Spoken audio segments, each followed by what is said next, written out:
SMA dulu ya. Mungkin ada pendidikan kewarganegaraan ya, PPKN. Belajar ya semuanya. PPKN itu dulu di kelas di kelas IPS saja atau ada juga di kelas IPA? Ada juga, Bu. Ada juga di kelas IPA. IPA ada juga ya? Ada yang dari kelas IPA nggak? Ada, Bu. IPA juga belajar PPKN ya? Iya, belajar. Bu. Nah, itu sudah menjadi dasar nanti ya, ketika Anda nanti mempelajari materi mata kuliah kewarganegaraan. Kalau dulu namanya pendidikan kewarganegaraan, tapi kalau sekarang di kurikulum yang baru ini namanya hanya mata kuliah kewarganegaraan saja ya. Apa sih tujuannya kita mempelajari kewarganegaraan ya? Nah, jadi tujuan utama itu sebenarnya ada dua macam. Yang pertama adalah ingin menumbuhkan wawasan dan juga kesadaran bernegara.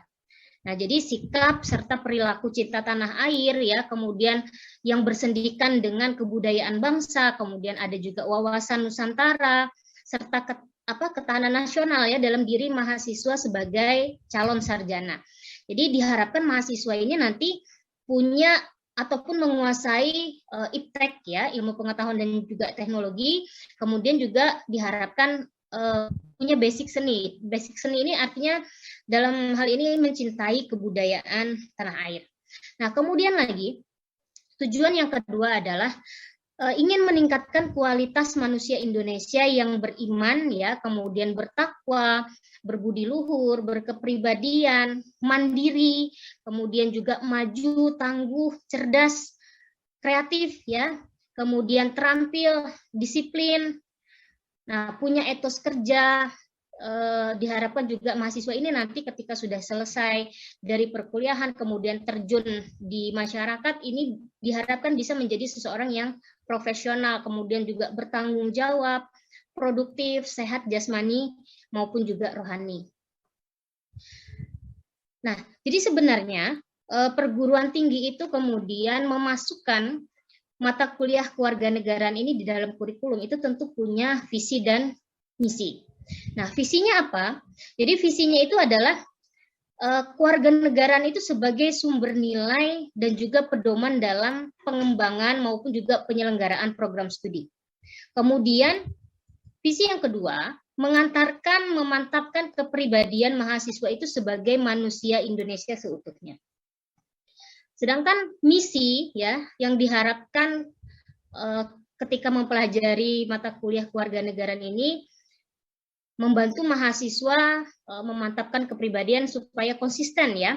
Konsisten dalam hal apa? Konsisten dalam hal mewujudkan nilai-nilai dasar agama maupun juga kebudayaan ya. Kemudian rasa kebangsaan, cinta tanah air, kemudian juga diharapkan menguasai, menerapkan dan mengembangkan iptek dan seni tadi dengan rasa tanggung jawab. Nah, kemudian standar kompetensi yang harus dimiliki mahasiswa dalam mengikuti perkuliahan kewarganegaraan tentunya memiliki wawasan kesadaran berbangsa. Untuk apa? Untuk bela negara dan juga pola pikir, kemudian sikap, perilaku sebagai pola tindak cinta tanah air ya. Kemudian kembali lagi membekali ilmu pengetahuan dan teknologi juga seni ya, berlandaskan nilai Pancasila, budaya, agama dan nilai perjuangan bangsa. Kemudian diharapkan memiliki nilai Pancasila, agama dan nilai perjuangan bangsa untuk dijadikan sebagai panduan, kemudian dapat mewarnai keyakinan maupun juga pegangan hidup sebagai warga negara. Nah, kalau dulu zamannya Ibu waktu masih sekolah SMP, SMA dulu ada yang namanya penataran P4. Nah, sekarang mungkin tidak ada lagi ya. Jadi sebelum memasuki studi ya, ketika kita baru masuk SMP juga SMA itu ada yang namanya penataran P4. Nah, jadi di sana dibekali siswa-siswa itu dibekali dengan nilai-nilai Pancasila, kemudian agama dan lain sebagainya. Nah, ini sebenarnya hampir sama ya poinnya itu dengan mata kuliah kewarganegaraan ini.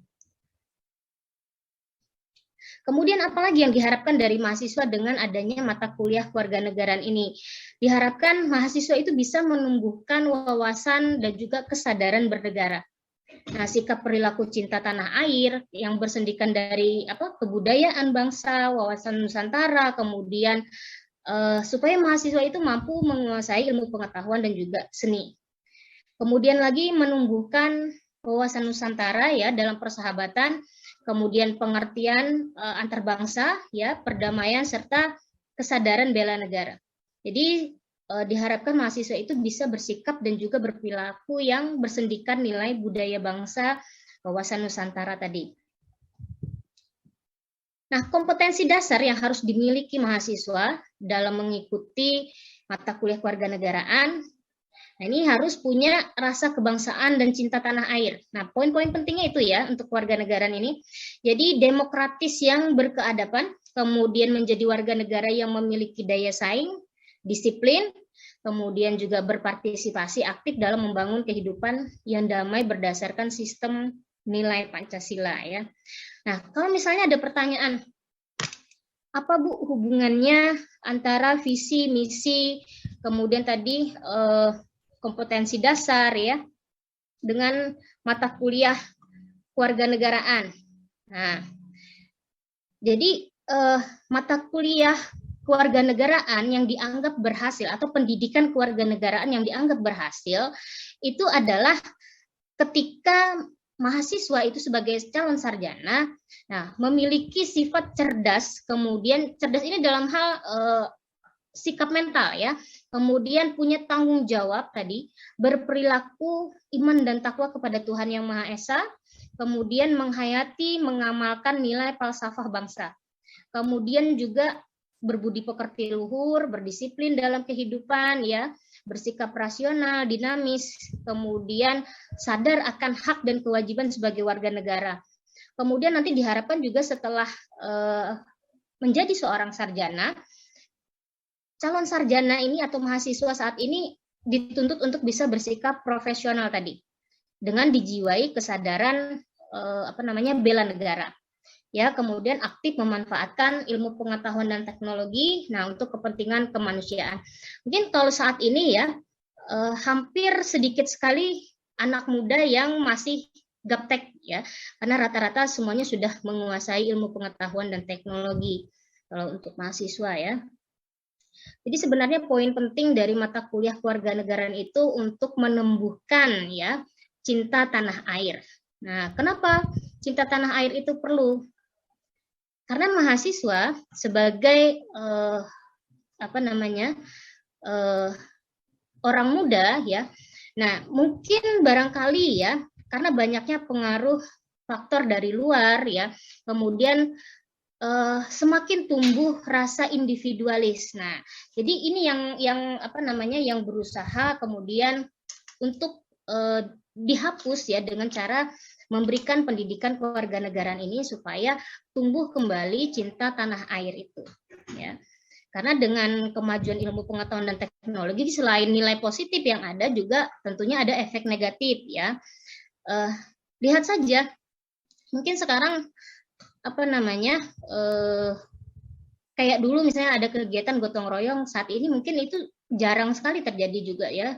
Masyarakat kemudian bergotong royong, apalagi biasa kalaupun ada kegiatan gotong royong yang terlibat hanya orang-orang tua. Nah, sementara anak mudanya bagaimana? Nah, anak mudanya tidak terlalu banyak terlibat. Padahal ini sebenarnya dengan kegiatan gotong royong itu juga bisa menumbuhkan rasa cinta tanah air ya, dengan tidak membeda-bedakan kemudian suku, ras, agama dan lain sebagainya. Nah, untuk mata kuliah kewarganegaraan ini nanti akan ada beberapa submateri ya yang akan disampaikan nanti terkait dengan identitas nasional, kemudian ada juga tentang falsafah bangsa ya, kemudian nanti ada lagi tentang hak dan kewajiban warga negara, tentang hak asasi manusia dan lain sebagainya. Nah, insya Allah nanti mulai minggu depan kita akan bahas itu ya. Jadi hari ini hanya sekedar pengantar dulu dari Ibu. Mudah-mudahan nanti karena ini sistemnya masih online, jangan lupa untuk mengisi daftar hadir ya di Simari. Jadi karena apa? Karena sistemnya masih online untuk pertemuan pertama sampai dengan ke-8, jangan lupa mengisi daftar hadir.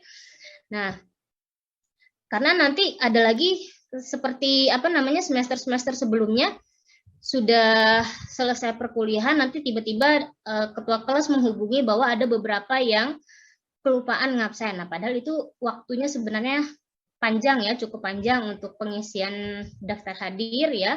Jadi jangan sampai kelupaan.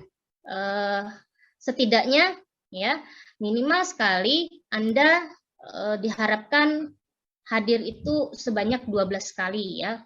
Karena untuk minimal jumlah kehadiran sebanyak 80% itu sekitar 12 kali pertemuan.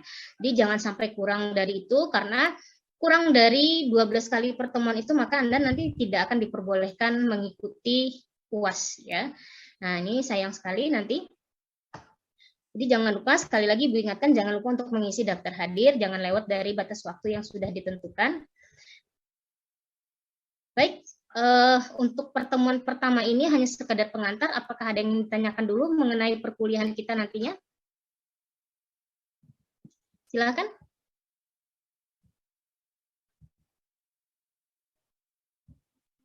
Tidak ada? Kalau tidak ada, silakan. Ada yang bertanya? Siva? Apakah ada rekomendasi buku untuk mata kuliah kewarganegaraan? Terima kasih, Bu. Oke, baik. Kalau rekomendasi buku sebenarnya Ibu bebaskan saja ya. Boleh karangan siapa saja asalkan terkait dengan materi pendidikan kewarganegaraan ya. Boleh bebas bukunya apa saja. Kebetulan juga untuk tim pengajar kita, karena sebenarnya Ibu juga baru 2 kali ya bergabung di tim pengajar kewarganegaraan ini. Jadi memang yang sebelumnya itu tidak ada bahan ajar ya dari tim pengajar sendiri, sehingga mahasiswa dibebaskan saja untuk menggunakan referensi dari manapun ya. Yang penting terkait dengan materi kewarganegaraan. Oke, ada lagi pertanyaan? Ketua kelasnya sudah ada belum? Sudah ada tadi ya, siapa namanya? Sudah ada, Bu. Oke, baik. Untuk minggu depan nanti materi sebelum sebelum dimulai perkuliahan akan Ibu share melalui ketua kelas ya. Jadi setiap kali pertemuan akan Ibu share melalui ketua kelas untuk materi yang akan disampaikan. Baik, kalau tidak ada pertanyaan lagi, karena ini tadi Ibu ingatkan hanya pengantar saja, jadi Ibu cukupkan sampai di sini. Terima kasih atas perhatiannya. Wassalamualaikum warahmatullahi wabarakatuh. Waalaikumsalam. Waalaikumsalam. Jangan lupa isi daftar hadirnya ya. Terima kasih banyak, Bu. Oke, jangan lupa isi daftar hadir. Siap, Bu.